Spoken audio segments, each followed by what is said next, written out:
මම නම් කියන්නේ මේ සිස්ටම් එක හරි හොඳයි පින්වතුනි. නිවන කියන එකක් නැත්තම්. ඒකයි මම කියන්නේ නිවන කියලා එකක් නැත්තම් මේ සිස්ටම් එක හොඳයි පින්.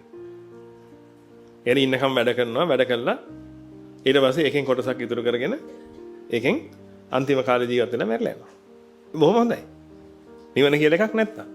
නිවන කියලා එකක් තියෙන කාලේ ඕක හොඳයි පින්වතුනි හරප්පට්ටියකට.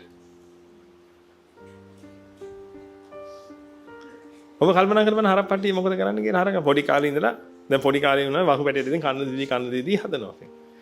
ඒ හදලා ඊට පස්සේ ඒක ඔය හාන්න අරව මේවා ටිකට හුරු කර ගන්නවා. දැන් ඔන්න දැන් හොඳ නාම්බර වස්සා. දැන් මොකද කරන්නේ ඊට පස්සේ? ඊට පස්සේ දැන් ඔන්න කුඹුරේ හාන්න අරයි යනවා.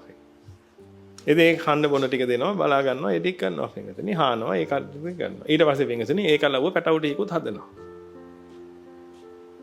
පැටවු ටික හදන්නේ මොකටද?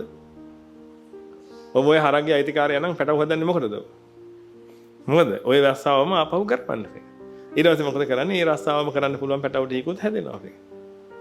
හැදිලා පට්ටියක් දැන් ලොකුයි. එතන හැමදාම හානවා ඒ ටික ගන්නවා. දැන් හරක වයසට ගියා. අපි તો හොඳ මිනිස්සු කියන.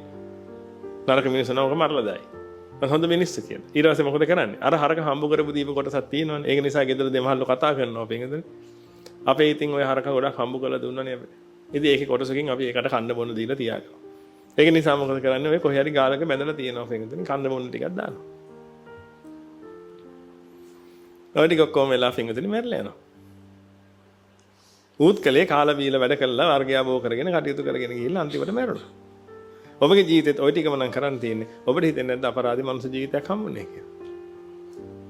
මොකද පින්වතුනි පැණි රසට මනුස්ස පැණි රසයි හරක් පැණි රසයි කියලා පැණි රසවල දෙකක් නෑ. ඉතින් හරකත් කනකොට ඒකට පැණි රසක් දැනනවා. ඔබත් කනකොට ඔබට පැණි රසක් දැනුණා. ඔය හැරෙන්න දෙයක් දැනුන්නේ නෑ නේ.